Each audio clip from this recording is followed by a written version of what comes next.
This is The Lonely Voice with Peter Orner on Book Public from Texas Public Radio. I'm Yvette Benavides. This is the third in our short series on the stories of Edna O'Brien. This week we're talking about Irish Revel. Peter Orner and I are so happy to welcome author Thomas O'Malley to the discussion this week.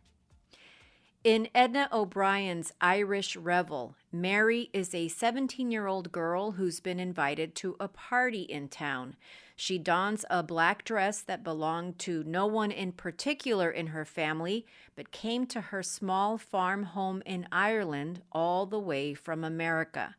It's a dress she considers special for a special occasion. She undoes her braids to reveal the crimped hair she may have deemed fancier than her normal straight locks or the braids themselves, the style to keep the hair out of her face while she tended to her baby twin siblings or the many chores on the farm.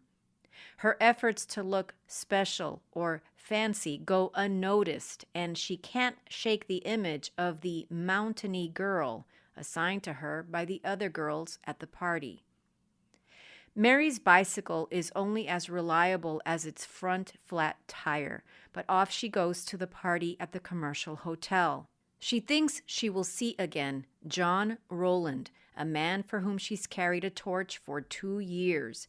But instead, she's put to work to prepare the festivities alongside a group of mean girls for a boisterous, bedraggled cast of invited guests, all men, and no John Rowland among them. As we'll see, things go from bad to worse from there for poor Mary. In a final scene, Mary has left the hotel in the dark of night. She must be home by early morning to milk the cow. While she's hoped to see John Rowland again, she sits on a bank a half-mile from home and says, "If only I had a sweetheart, something to hold on to." Had she given up on the illusion of her first love? In the essay Virgie Walking Away, from the memoir in essays Am I Alone Here?, Peter Orner writes about Virgie Rainey from Eudora Welty's story The Wanderers. Even though the folks in her fictional town don't think much of her, there are many things to admire about her. She's a singular sort of character, a prodigy, a lonely. We learn about this character as another 17-year-old, like Mary in Irish Revel, but we also see her at an older age, perhaps still carrying the vestiges of illusion in the form of a funeral flower. Peter Orner writes, "And now she is leaving again. The last time she left Morgana, she was 17. She swore she wouldn't come back, but she did." At age 40, Virgie finds herself back home. Writes Peter Orner, "This time," she tells herself, "this time she'll be gone from here for good. As long as I'm conscious and able to think, I, whoever I am, will love Virgie Rainey as she walks away in high heels through the tall, bearded grass." Mary, in Irish Revel, sits on that bank a half-mile from home and cracked some ice with her own high heels. She watched the crazy splintered pattern it made. The thin fractures and fissures were like lines on a map, pointing in all directions, a promise to venture out again, hopeful, in search of whatever we think is missing from our own simple lives. But the lines lead the other way, too, back to her own house, like a little white box at the end of the world, waiting to receive her. Mary wonders if all parties are as bad as this one at the commercial hotel. We know that the answer is yes. Parties and unrequited first loves and a night we make out in our minds as the stuff of Cinderella fairy tales will always break our hearts, will never live up to our fantasies or illusions. Thank goodness you can walk the bike back home, or that frost on a dark night can magically make the dunged street clean and white. We see that with Mary, as with Virgie, even her failing fails.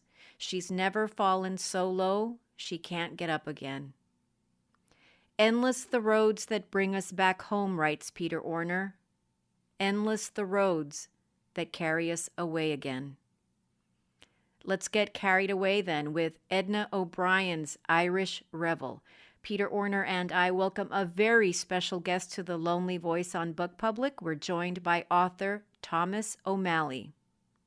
Yvette and I are pleased to welcome to The Lonely Voice Tommy O'Malley, who's a colleague of mine at Dartmouth College and a wonderful novelist, and is here to discuss Edna O'Brien's Irish Revel, a story that he chose.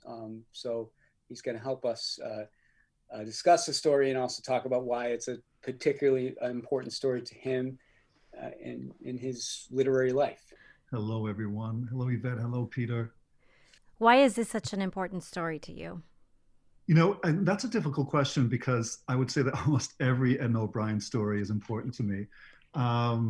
Rereading this one, it was trying to pick one story out of all of her stories that somehow gave a path, or maybe was a look backwards, a glance backwards at this wonderful career. And, you know, as this story begins, she had perhaps a couple of stories published before this, especially over in the UK. But this one was the first one that probably brought her the biggest attention. It was the beginning of that climb of the literary figure that would become so prominent in Irish letters and as Ireland's most prominent female author. So I wanted to go back, even though there's stories and novels and things that have influenced me throughout my whole life. I want to look back at this first story that was published under a different title, that had a different ending, and that was first published in the New Yorker in 1962. And in looking back over it, I was also quite amazed. I know the story quite well. I give it to students all the time, but and in knowing that I was going to be discussing with the two of you, I looked at it again through new eyes, and it shocked me in many different ways. The violence in this story, the debauchery, the shock of the main characters coming to understand her disillusionment falling away, her romantic idealization of love falling away, the possibility of something better or greater falling away. And when you read the story, because I got all excited all over again. And I was thinking, well, this is like this Edna O'Brien story. It's like that Edna O'Brien story. It's like this novel and that novel, but yet it's not at all. And I think it's a really true beginning point of a literary career, the beginning of an established literary career, especially with the first story being published in the New Yorker and to an American audience. So that was essentially my notion for picking this, even though it was very difficult. So when I say why this story is most important to me, I can name a dozen others, but so I decided picking a starting point might be the best place. Well, the 2021 reading, I think, so the new eyes that you come to the story with, but it's a very sort of 2021 sort of shock about the violence and the debauchery, as you said. So I think I can relate to that idea.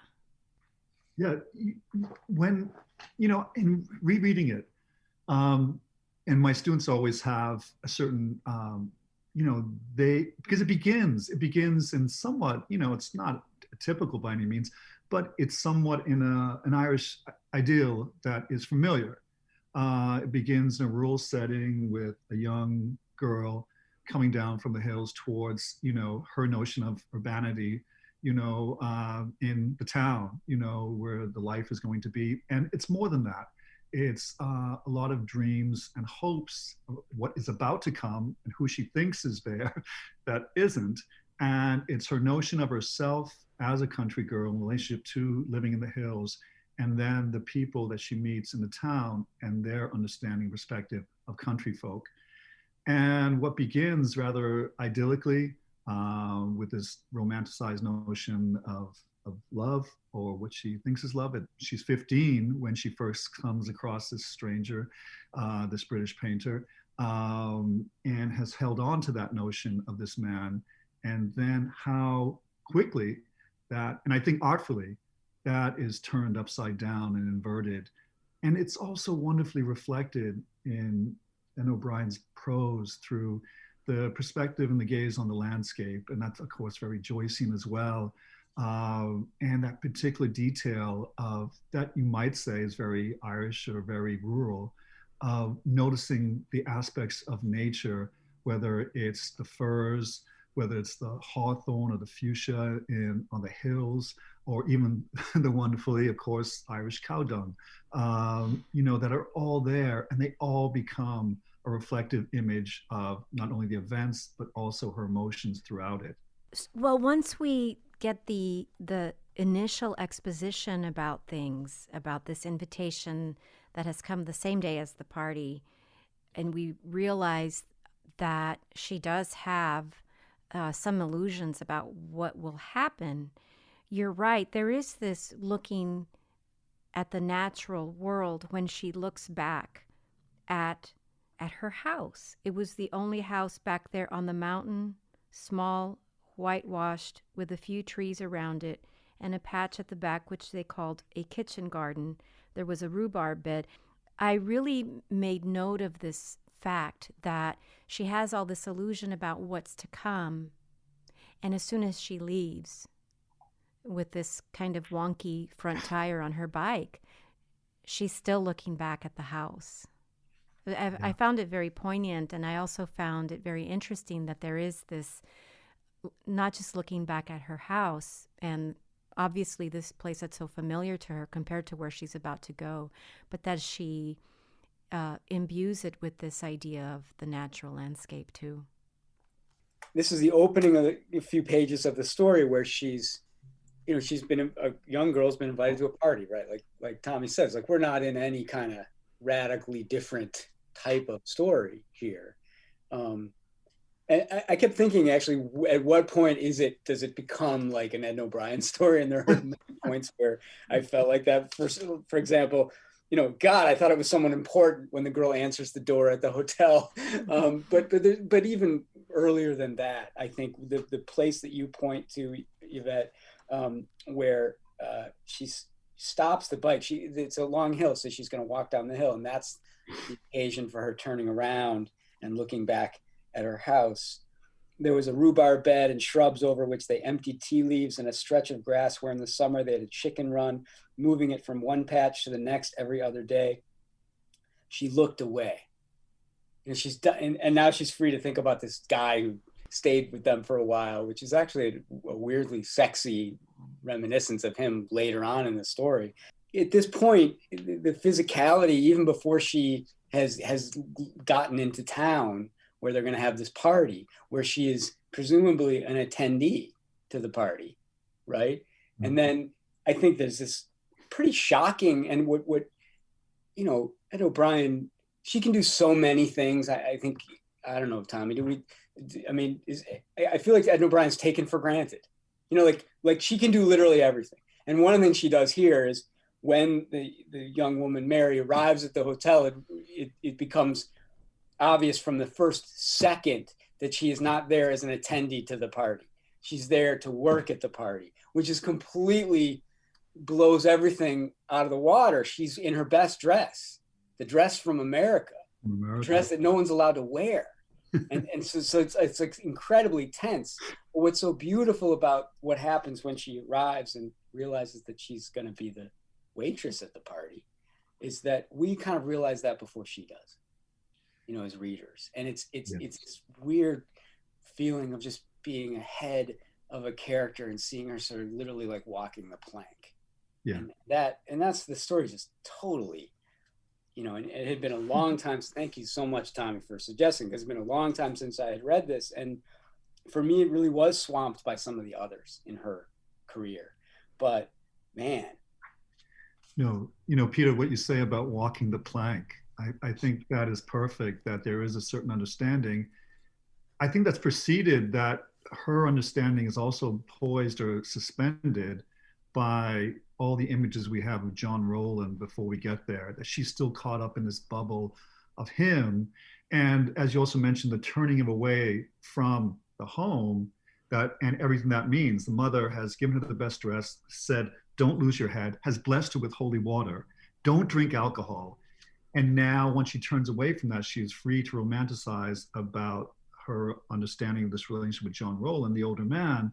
And she's still caught up in that. Even as she comes into the town, she felt such happiness. She spoke to her bicycle. It seemed to her that her happiness somehow glowed in the pearliness of the cold sky. And even as she comes into town, that's not offset by these drunken men, farmers, who are wandering around the darkness with sticks trying to find their lost cows. Can you read that line? It's so great. The cattle line. The townspeople had the windows protected with wooden half shutters and makeshift arrangements of planks and barrels. Some were out scrubbing their own piece of footpath with bucket and brush. There were cattle wandering around, mooing the way cattle do when they are in a strange street, and drunken farmers with sticks were trying to identify their own cattle in dark corners. It's already setting up how ugly this is going to get. And yet she can't see it, even though we're being told it's there. But for 2 years, she's Yes. been thinking about John Rowland. So I mean, this has been baking for 2 years so far, and that's what's accompanying her to this place where she's maintaining the idea of the illusion, like as if she's going to meet up with him there. But poor Mary, 2 years of thinking this, that at some point, waiting for some word from something that would come that didn't come, besides that horrible caricature of who she really is, the picture, in the mail, as a token of his remembrance of their minor moment that was incredibly intimate.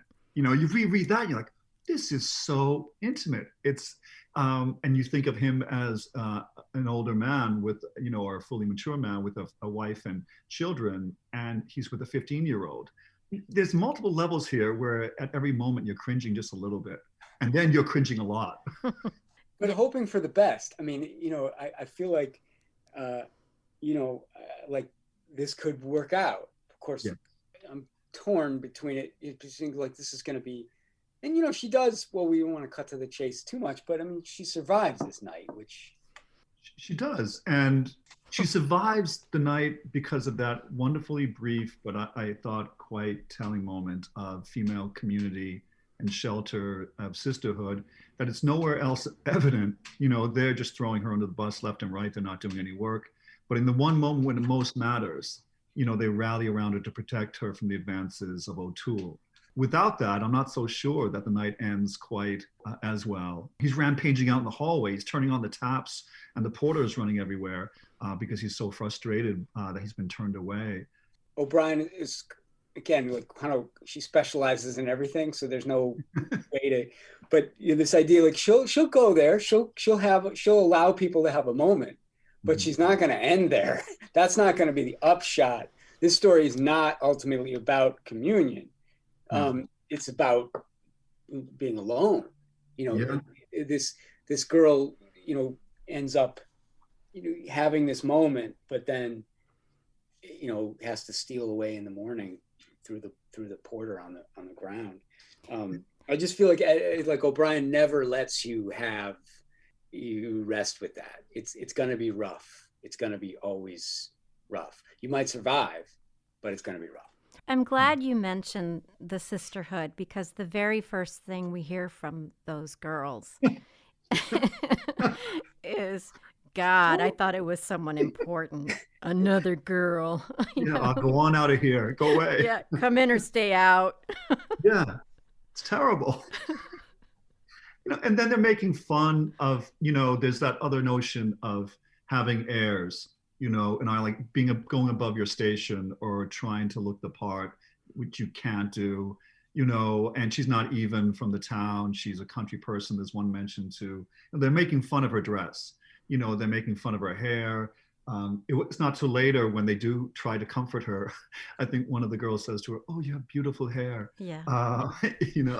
But they're also making fun of her being a country folk when one of the men says, "I'm sure you have a fine voice. Will you sing us a song?" And they say, "Oh, sure, she can't even speak where she's from. They don't even know English."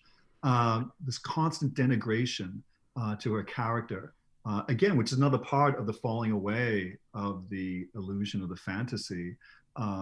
There's no comfort from John Rowland here or anyone. And it happens, like, to go backwards a little bit, and you mentioned Joyce and I think we'll talk a little bit about the end, and how it definitely harkens like very directly to the dead. And she's a young writer, and she's under the spell of Joyce, as she freely admits in interviews and the book she wrote about Joyce. And she reveres Joyce while I think pushing away a lot of aspects of his work. But to me, the party is so pathetic in this case. Like the story opens where she's going to go to a party. The proprietors of the hotel has invited her specifically to come to a party, and that's where it's left. And then when she arrives, it isn't just that she's going to work at the party.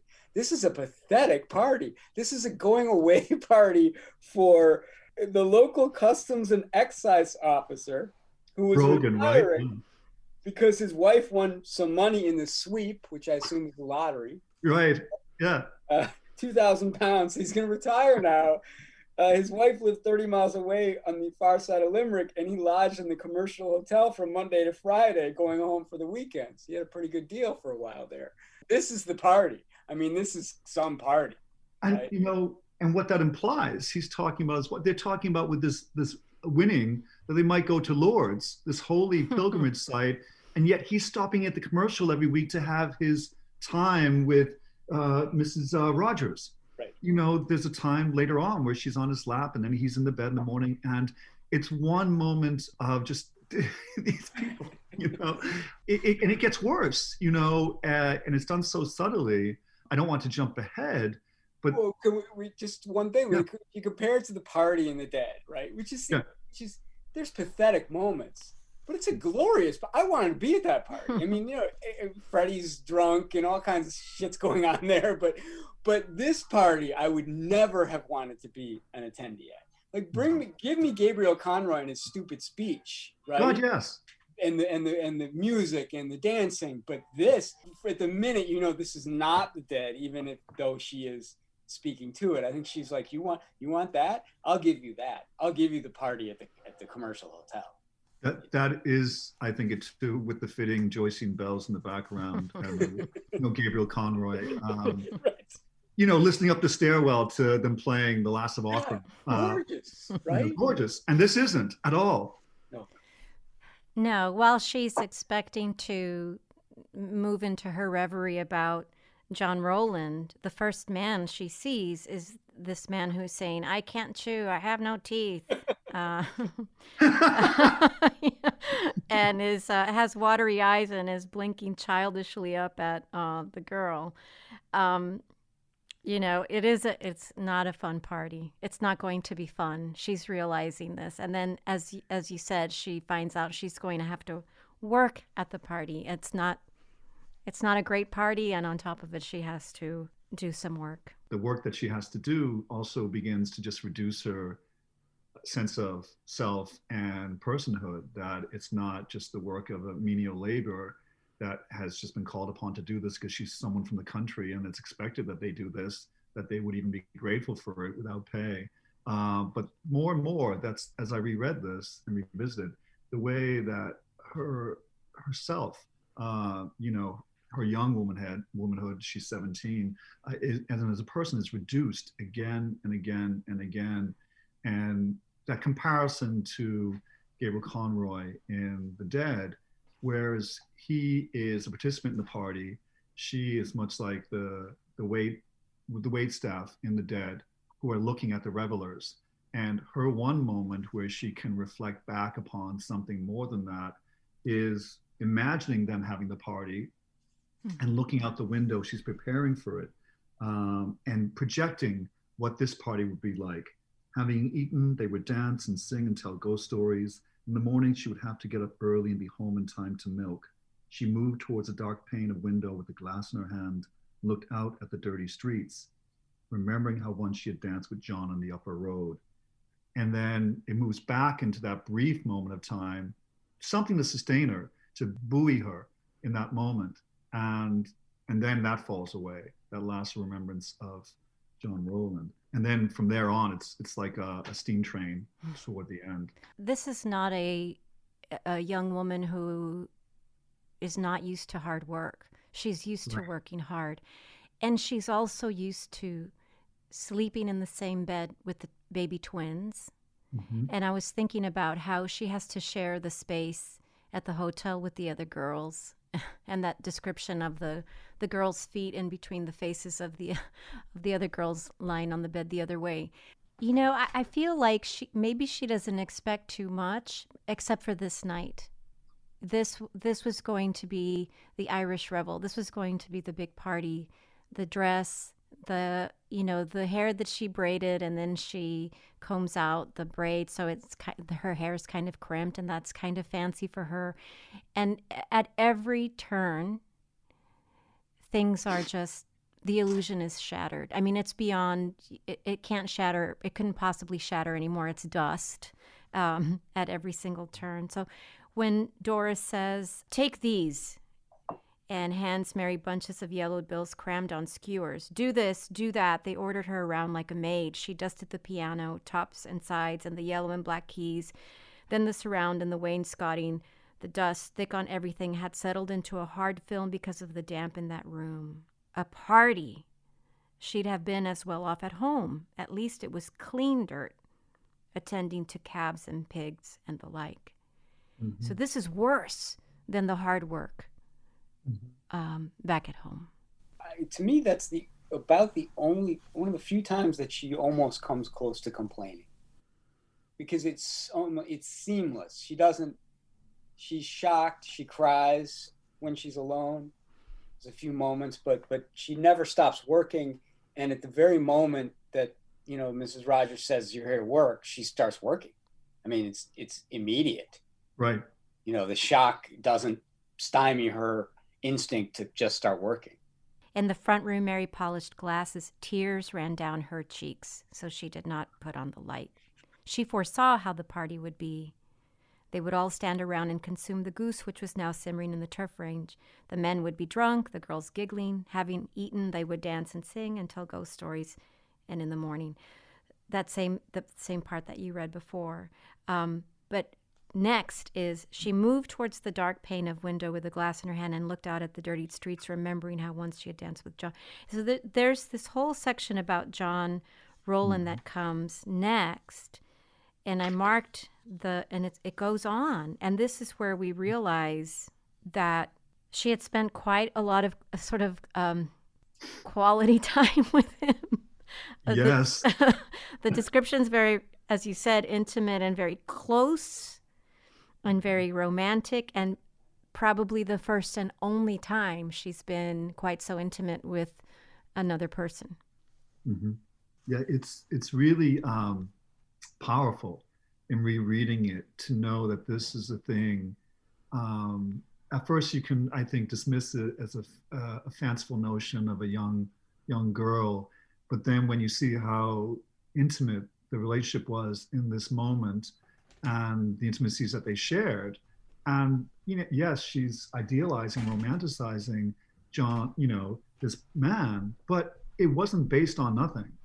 There's a lot of intimacies when he has a sunburn and she's rubbing the milk into it. He has a tick bite and she draws it out.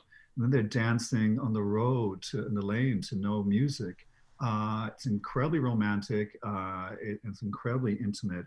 And in many ways, I feel in this when I reread it again, that I'm like, Mary's being cheated again. No, this is, there was enough here that he should have pulled back a long time. She was led down this path, this young girl. And this is another moment of someone in a different way betraying her expectations and letting her down. Even when the pitcher arrives, when he says that, or she expects him to send a token after he leaves Ireland, and he spends still a matter of time there, looking after the farm and helping the father oil the machinery, that what comes instead of a token or something to help the family is a rough drawn black and white drawing of her, very like her, except that the girl in the drawing was uglier. And in that, that leaves us the question, did he draw it in that reason to create distance between them? Did he draw it because that was his perspective of her, which was unlike her own sense of self? Or was his wife looking over her shoulder as he created it and sent it on? there's a lot there in that very brief passage. I also wondered if he was just a terrible artist. And That would It's explain. true. That would explain why they use the picture as a dustpan. Literally, they use Yes. it as a when you can't find the dustpan, you use a piece of cardboard. That's yeah, what they do with that drawing. They use it as a way to pick stuff up. and Yeah. You mentioned the tick bite, Tommy. That I mean, if you're gonna have a romantic scene Oh and man. you have somebody, she took a tick out of his neck and touched the spot where the tick had drawn one pinprick of blood. It's remarkable. And then Yeah. it's like a semicolon. It was then they danced. Now that's O'Brien 62. There she is right there. I think that's like, and I can imagine, I don't know if it was William Maxwell, I assume it was probably, that took this story in at that time. And I'll bet when he got to that line, he's like, oh man, this is there it is. This person's great. That's great. To put the tick and the dancing in the same sentence with a, oh man. The tactile sense of it is just amazing, which follows earlier from his time there. And that day, his bare back peeled in the sun. She put milk on it. It was his last day with him. And, she's tending to him. She's caretaking to him. She's washing his shirts. She's bringing him up water for him to bathe. It's, and I'm like, what is he doing? Drawing horrible pictures of her. But Yvette, I think that's a wonderful point. I never even considered or thought of that. He might be a terrible artist because we never get to see his art. I wondered about that because it would seem to me like if all other illusions are shattered here, and she just, she's looking at him with these other eyes before all this disillusionment. So I wondered, could she not even perceive that maybe he wasn't so talented? And Right. yeah, There's the thing about the tick to me is also like she has no self-consciousness in front of him. That's also very telling. I mean, they have spent some time together, very close time together. It feels like she's in this sort of partner role with him. Yes. It's very unusual. No wonder she's sunk, thinking about him. But in the very next paragraph after the tick and the larks and the dancing, he says he confessed that he could not love her, because this is all in indirect, and not in actual dialogue. It's in it's in indirect dialogue technically. He confessed that he could not love her because he already loved his wife and children. And anyhow, he said, and this is actually in quotes, "You're too young and too innocent." And, and the guy's a complete, and so if this is what she looks to as being the positive thing, and she has this notion, which apparently comes out of nowhere without any proof, that the reason she's going to the hotel is actually to see this guy. He's long gone. He's nowhere near this hotel. So it's a fantasy. The whole thing is. And there's these wonderful poignant moments too that, here's the moment where the mother says, "A fat lot of good that is. Right. That wouldn't take you far." And Mary she wants to hold on to it regardless, even though it's been used to clean up the dirt in the house. And she's ashamed of it.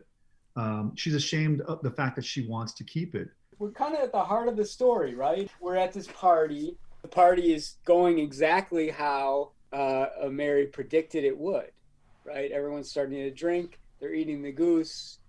They actually tell a ghost story that is the best ghost story ever. I think we should definitely pause on that in a moment. But I guess, Tommy, because you're with us, I do have and this might be a stupid question, but I'm just wondering, like, as somebody who is intimately, knowledgeable about where this story's coming from, I'm just wondering if you could kind of just speak to that and just the Irishness of it, or is that just utterly ridiculous?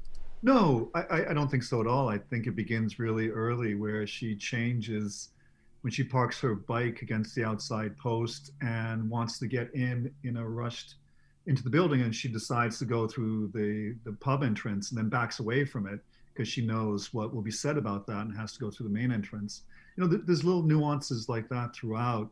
And I think the caretaking, I think from a country person's perspective, of that sense of identity you have as the other coming into a town or any urban area, even if it's a small town, not a major metropolis like Dublin or, Cork.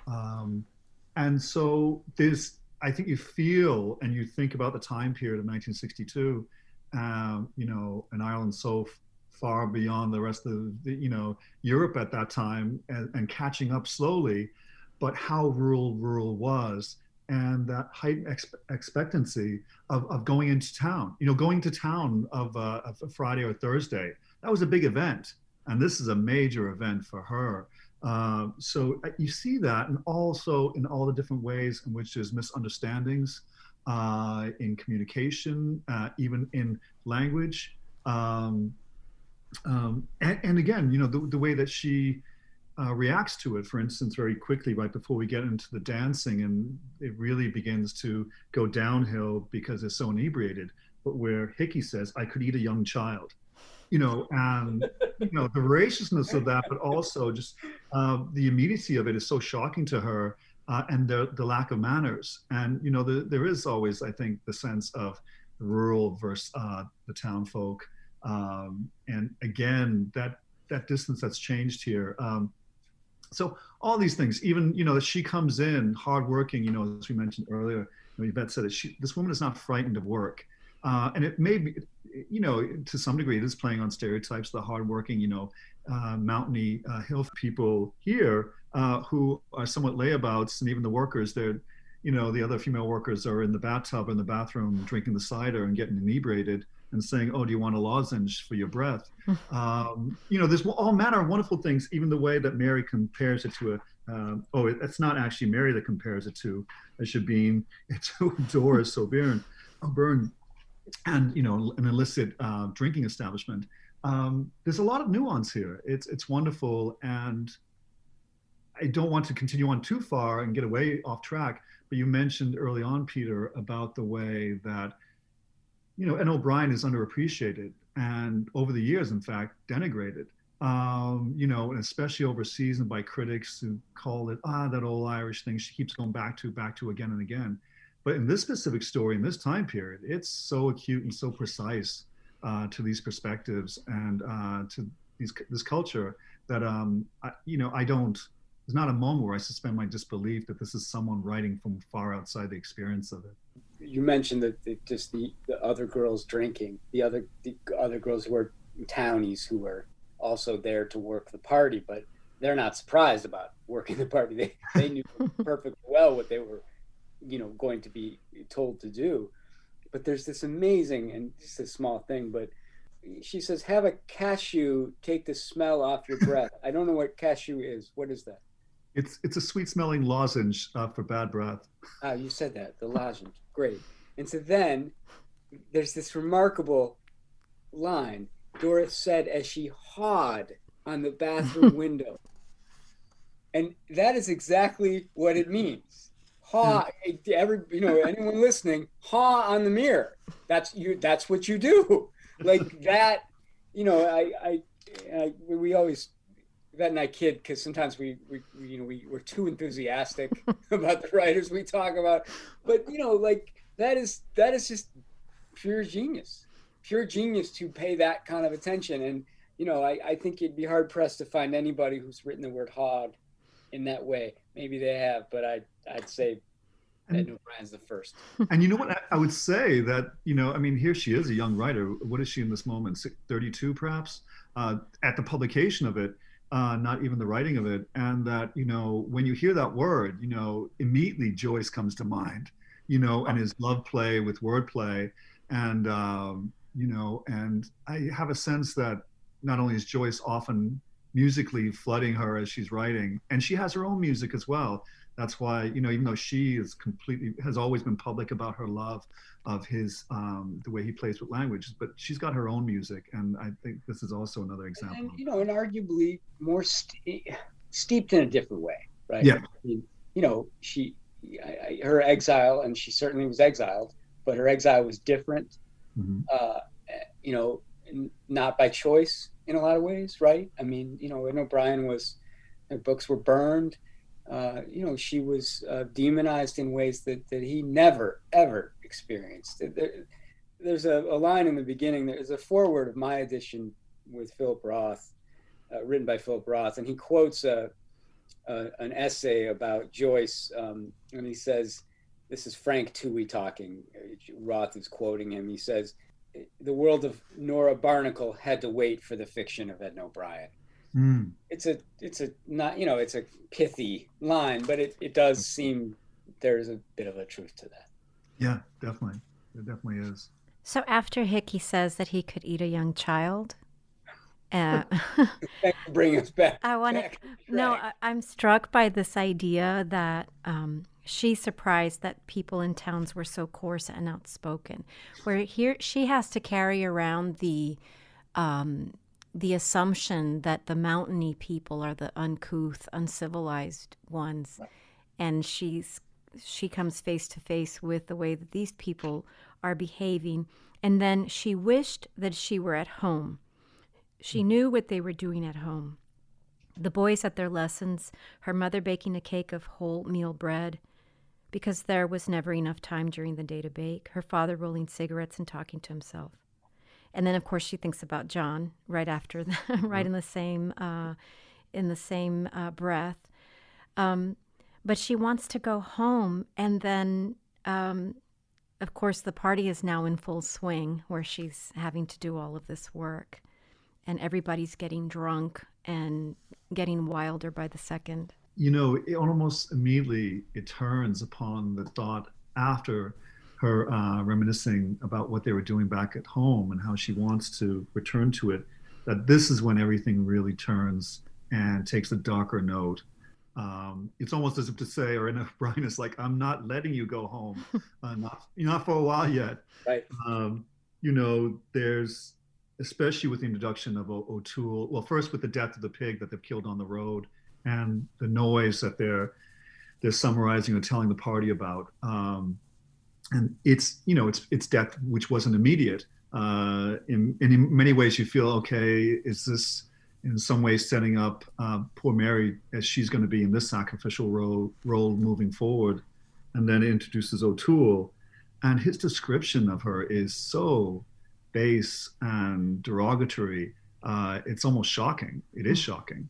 She had funny eyes when you looked into them, brown and deep like a bloody bog hole. I mean, yeah. And right after, exactly, Peter, right after, she had long black hair that some people might think streelish, but not him. He liked long hair and simple-minded girls. Maybe later on he'd get her to go into one of the rooms where they could do it. You know, and then the bog hole description directly afterwards. Yeah. He's completely reduced her to nothing. I had to look up streelish. It's a good word. It is. Means unkempt, right? Yep, slatternly. But I think even when she goes, I mean, I think there's always this balance, or not a balance, but, you know, she'll go into a very dark place. And then a paragraph later, one of the girls asks, is that your brother? Your brother the bishop? Right, to Mrs. Rogers, knowing full well it's her brother the bishop, but she just wanted to ask the question, you know, and then Mrs. Rogers, that's him, poor Charlie, because the bishop is on the wall. It's a portrait.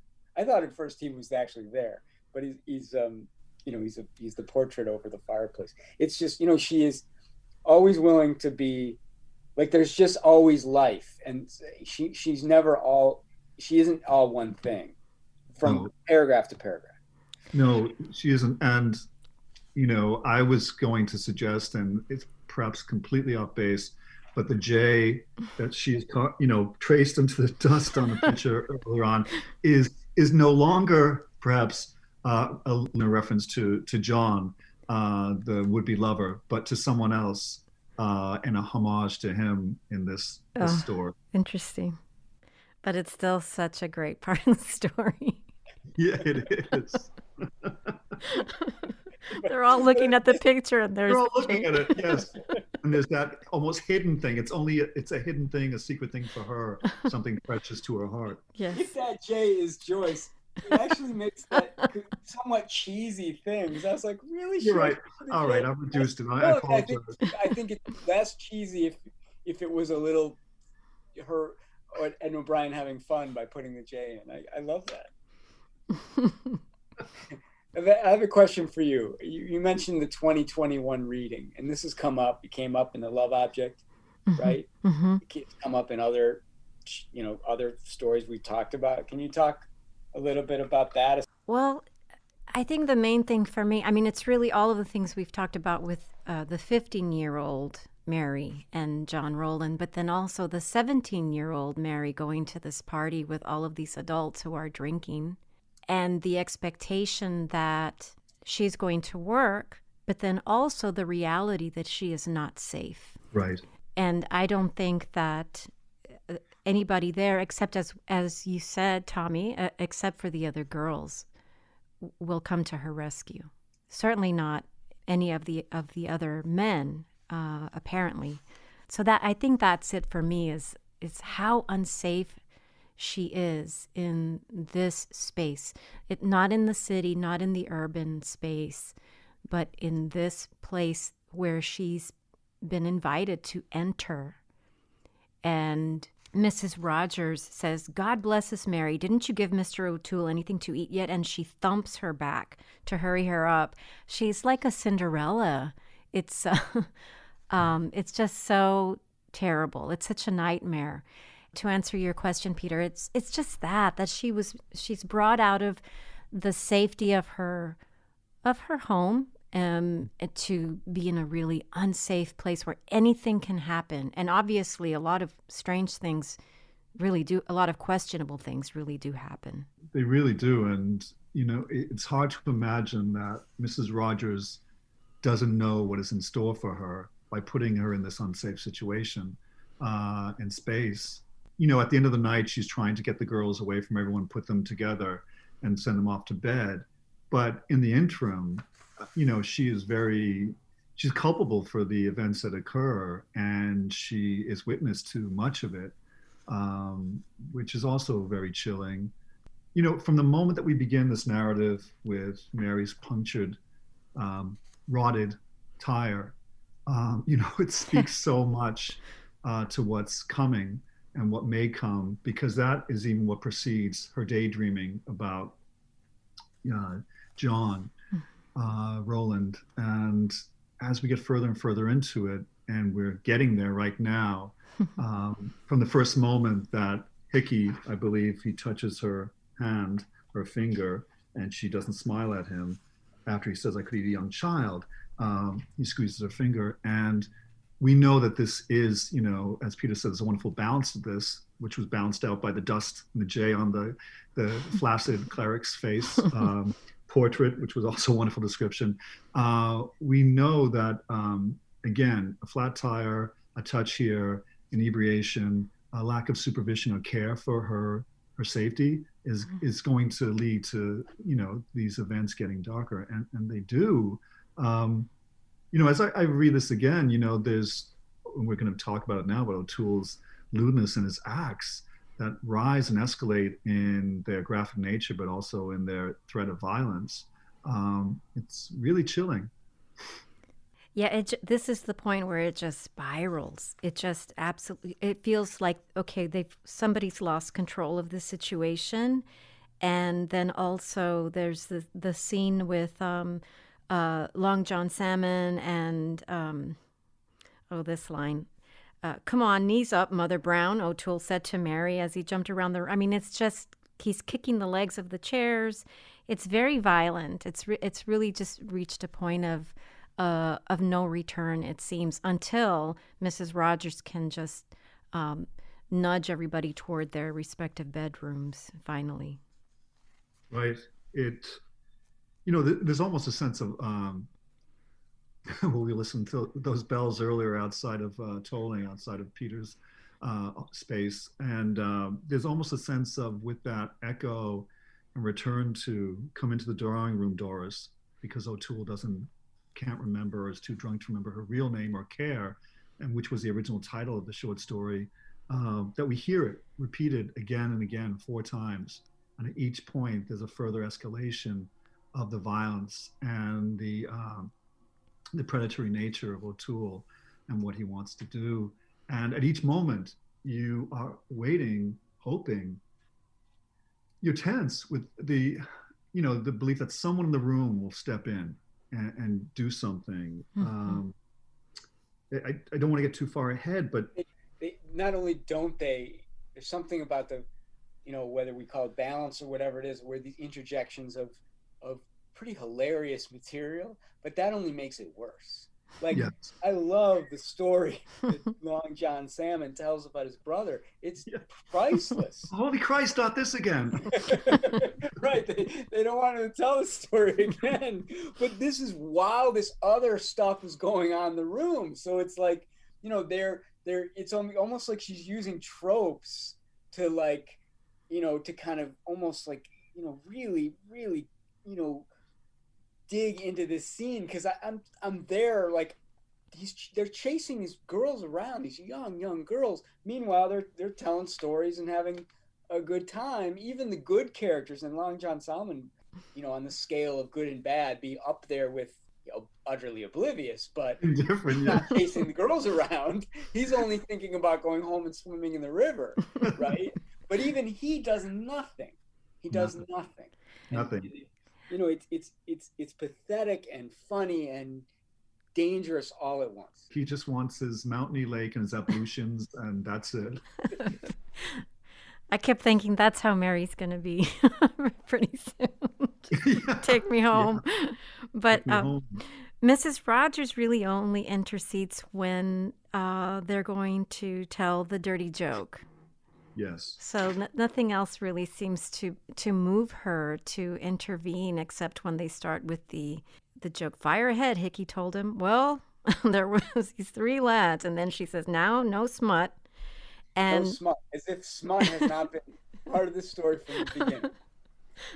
That's it. Oh my God. All right. No, and that's the thing. Right, Yvette, in that line is, think of the girls. And directly afterwards, that the description of the passage that follows, that even the men in the room have to call him out and say, "For Christ's sake, man, girls," O'Toole sneered as he picked up the bottle of cream which they had forgotten to use with the jelly and poured it into the carcass of the ravaged goose. "Christ's sake, man," Hickey said, taking the bottle of cream out of O'Toole's hand. And then later on, he still added again with saying, "Sugar you," O'Toole said, pouring stout now into the carcass of the goose.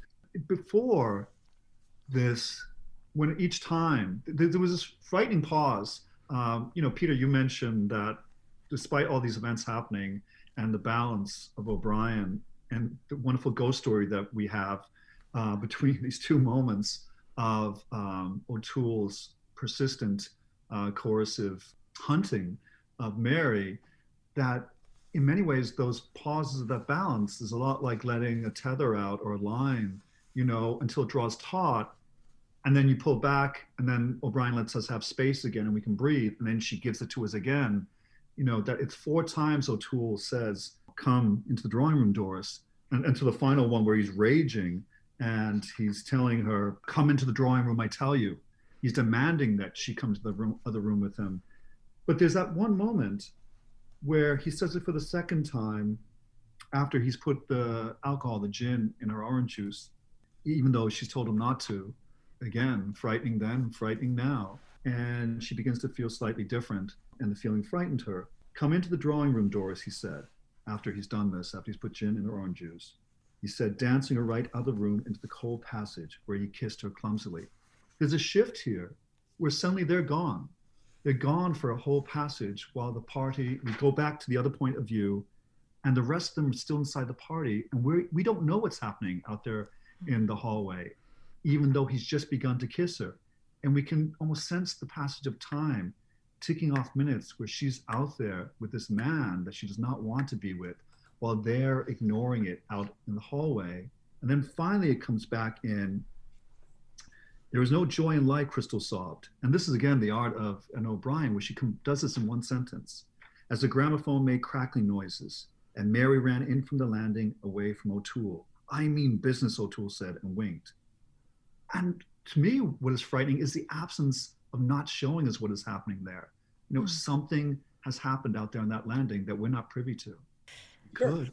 I mean, that what Tommy just talked about. I mean, that, when the main character steps off stage and who takes over largely is more peripheral characters like Crystal O'Meara, who's most I mean, talk about like minor characters and how they rise. Like, this is the local hairdresser who, when she drinks, she either or cries or talks in a foreign accent and then says, "Why am I talking in a foreign?" It's like absurd, and it's funny, and while you are, one part of your brain is worried about where did Mary go, you're also still at the party. Mm-hmm. And I just, I mean, not to get all geekily crafty and stuff, which we try not to do, but I mean, that to have that sort of doubleness, like to not kind of milk the tension, and I guess you risk there is we kind of fall in love with Crystal O'Meara and forget about Mary, right? I mean, we don't really, but that, like, she's so good that even when she's describing what's going on at the party while Mary's out, it's still kind of, riveting and wonderful, even though it's, the whole thing is so pathetic. I'm torn about how to take it all. Going back to the art and what you're saying there about how O'Brien manages that, and there's a sentence that I mentioned where there's two actions taking place at one time, and one is speaking to very different human emotions and events at the same time, with Crystal sobbing. There's no joy in life. You get the sound of the gramophone crackling, and then Mary bursting in from the landing away from O'Toole. These events are all taking place in one sentence, and yet they're containing all of the story and all of the world and life of what's happening. Even when Mrs. Rogers gets everyone off to bed, "Come on, everyone, Blanket Street," which I love that line. Mrs. Rogers said, as she put a guard in front of the dying fire and took the money from behind the owl. Every sentence is doing so much. She's getting everyone off to bed, getting their blankets. The dialogue is telling you what is actually going to be doing. People are moving about and billing about, and she's putting the fire guard in front of the fire as the embers die down, and she's making sure she takes that money from behind the picture of her, of her. Which we already know has a 1 pound less because Hickey stole a pound from behind the owl because he saw her put the money. It's basically the tip, and he's taking money back. I mean, just, so much, and her eyes are all over the place. But it makes you kind of, you could see. I can imagine in '62 when people read this story, and that's kind of why I asked that question about the 2021 reading. I don't ask that as if it's sort of somehow diminish that reading. I think we might be reading more, able to see more now than a lot of readers may have seen when they first read this story. I think largely maybe as comedy at the time, I'm guessing, but I imagine that the funny bits might have risen, might have echoed in a different way, I guess, at that time. It would be an interesting take to know, because there are those funny moments that, lift this in a different direction, and if you focus on that, then you fail to see the things around it. But O'Toole's violence still, I think, would be frightening for just about anyone. Later on when he's rampaging down and banging the walls with his fists and cursing and swearing, which also for Ireland then or now, would be, I think, a sign of anyone reading it. The average Irish reader would be quite shocked by that. But again, you said earlier, Mrs. Rogers absolutely would have been not only aware of that, she would have heard it. Yeah. But she's too busy in bed with Brogan. It seems fitting that they're all washed out by Porter at the end. That at the end, and this, when I read it, it's not a hope. I really don't think there is a lot in this, but just a return to normalcy, perhaps. But as she steps outside, when Mary finally leaves, and again, she is active in her own leaving and getting out of the situation from the girls, there's that wonderful perspective that she has of the snow that has fallen on the street and how she sees it. It's kind of the beginning of that lifting, that Joycean image of the landscape and of things being quite beautiful in all this darkness, even though it's also shaped by that. She wheeled her bicycle down the alley into the street. The front tire was dead flat. She pumped for half an hour, but remained flat. Okay, that's a realism of the moment, the stark details. Then we lift up. The frost lay like a spell upon the street, upon the sleeping windows and the slate roofs of the narrow houses. It magically made the dung street white and clean. I love the verb of dung there. She did not feel tired, but relieved to be out and stunned by lack of sleep. She inhaled the beauty of the morning. She walked briskly, sometimes looking back to see the track which a bicycle and her feet made on the white road. And that's the beginning of her journey away from this horrible place. As when they wake up and what they see, because the porter has wiped the white and the snow from the street, outside it washed away an area of frost and revealed the dung of yesterday's fair day. And just that we share that one brief moment with them where the ugliness remains, that's where you almost, I wish anyway, I'm like, all right, I'm going with Mary. I'm down the path with her. For some reason, one of the most beautiful phrases in the whole story is that being stunned by lack of sleep, and how awake you are when you have that lack of sleep and stunned by by lack of sleep and inhaling the beauty of the morning. I found that so, I mean, you're right. I mean, you can't read it as hopeful entirely, but I get the sense that this is going to be a memory, but it's not going to be a one that's going to destroy her this night. And Doris is back to, a sneaky country one. Sneaked off before we were up. So they're back to dissing Mary. Yeah, she's done everything for them. My God.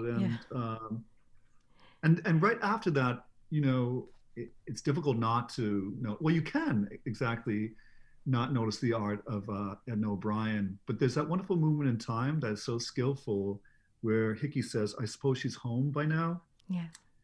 And then suddenly Mary was half a mile from home sitting on a bank. Yeah. And we've transitioned in place and movement in time. And, you read that and I'm like, oh, that's good. And then the wonderful way she cracks her high heel into the ice. And the way, as she cracks some ice with her high heel and watch the crazy splintered pattern it made. And when I saw that image, all I could think of, that clear sheet of ice now being splintered and broken, shattered apart, and in many ways was a falling away of her disillusionment and the romanticism that she'd had previously, that was once and finally over, and was beginning her journey home to what she is. She's a country girl, a hill girl, and one that knows hard work, and that these things are now going to be left in the past because they are not possibilities. There's no future with John Rowland, and that parties in the town are not what they're meant out to be. Tommy, you talked about the different, the different title of the story, and we were talking earlier about the different endings of the story in various published versions. I wonder if you could speak to that as we wind down. Well, briefly, it's one brief line that comes in the final section. And I could read both really briefly because it's the smallest amount change, but the change does make a tonal difference, and it takes away from perhaps the Joycean influence, even though it's still there in the story. We know that, and we feel it. It's right after she struck the ice with her heel. The poor birds could get no food as the ground was frozen hard. Frost was everywhere. It coated the bare branches and made them like etchings. It starched the grass and blurred the shape of a plow that stood in the field. Above all, it gave the world an appearance of sanctity. So that is in the version after 1968. The original version read, the poor birds could get no food as the ground was frozen hard. Frost was general all over Ireland. Frost like a weird blossom on the branches, on the riverbank in which Long John Salmon leaped in his great hairy nakedness, on the plows left out all winter, frost on the stony fields, and on all the slime and ugliness of the world. And so hers is frost, general over all Ireland. Joyce's is snow, general over all of Ireland. And she continues that continual notion of on, in, through that Joyce does at the end of The Dead. And to me, it's a one, because I remember I read the most recent from Love Objects, and when something sticks in your head and you're like, wait a minute, am I mad? I know that's not the lines I know. And I had to keep going back to earlier versions to find the original. And, to me, it just spoke to the craft of a writer. O'Brien is known as being an incredible revisionist and editor of her own work. And she's done it multiple times through previous, subsequent editions of her novels, especially The Country Girls. And the changes have changed the intent of the tone, the emotion. And here, I think that she was perhaps coming back to looking at it at a future point and of an established writer as Edna O'Brien, who's emerged beyond, even with her love of Joyce, but beyond any shadow of Joyce. It's a pretty remarkable change, I think. It's because Long John Solomon is in the 1962 version, but he's gone from 68. It's a fascinating choice that she decided, what, I'm not going to end on him, no matter what he might represent in some kind of goodness about jumping in the river and the ablution that he mentions. He's gone from that. Instead, it's the plows take center stage, and the frost itself, and frost not being general over Ireland, because that maybe is a bit too direct an echoing of the dead. I think she's like breaking free a little bit here, is how I see it. She's breaking free, and there's also there's that line in the original, and all the slime and ugliness of the world. And I think there's a future looking back at Edna O'Brien that has a bit more hope and optimism, where she says, above it all, it gave the world an appearance of sanctity. That as her return home, Mary's return home, there's something quite beautiful to be taken in returning home to the safety and the knowledge of what after what she's just experienced. Where in the original, it's the ugliness she's experienced has made everything ugly. I appreciate the newer version. Edna O'Brien is the author of Irish Revel. It appears in the collection The Love Object. Thomas O'Malley is the author of This Magnificent Desolation, a New York Times Editor's Choice and shortlisted for the 2013 Irish Novel of the Year Award. In the Province of Saints, voted one of the 10 best first novels by Booklist and chosen by the New York Public Library as one of the top 25 books of the year in their Books to Remember. And with Douglas Graham Purdy, The Noirs, Serpents in the Cold, and We Were Kings, hailed by Reed Farrell Coleman as a startling work of art, a beautifully rendered atmospheric tale of crime and punishment set in mid-20th century Boston. Thomas O'Malley is Associate Professor of English and Creative Writing at Dartmouth College. The essay Virgie Walking Away is from the collection Am I Alone Here by Peter Orner. He's the author of 5 other books, including Maggie Brown and others. He holds the professorship in English and Creative Writing at Dartmouth College. This has been The Lonely Voice with Peter Orner from Book Public on Texas Public Radio. Write to us at bookpublic@tpr.org. Jacob Rosati composed our theme music. Bree Kirkham is our digital producer. Dan Katz is Texas Public Radio's news director. I'm Yvette Benavides.